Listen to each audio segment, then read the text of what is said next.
He was walking to the post office to mail a letter. He got to the bottom of the steps and he became nervous.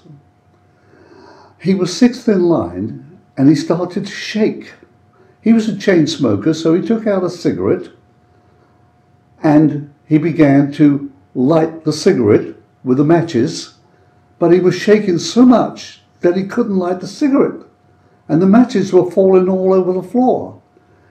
There was only one person in front of him, and he became so nervous that he ran out and never did mail that letter. His conscience was bothering him. You see, I was a member of a spiritualist circle in London, England.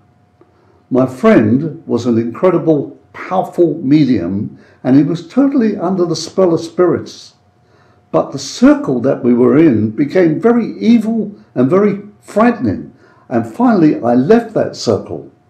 And a little while later, I left the United Kingdom and emigrated to the USA to open a spiritualist organization.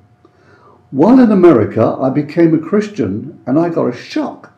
I found 100 scriptures in the Bible against spiritualism. So I wrote a letter to my friend and sent him those scriptures and told him that this was not of God, it was of the devil. And I said, I raised funds for him and I'll bring him over to America, give him a new life.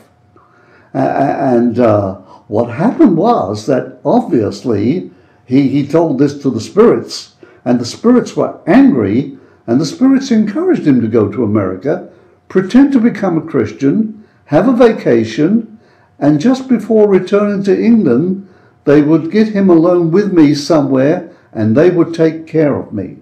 They would put him in a trance and that would be the end.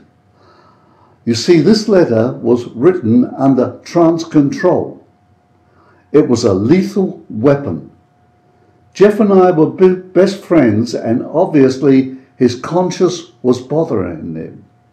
You see, there is a control of our lives. In Ephesians 6:12 it said, "For we wrestle not against flesh and blood." Our fight in this world is not against human beings, but against principalities and powers and the rulers of darkness and spiritual wickedness in high places.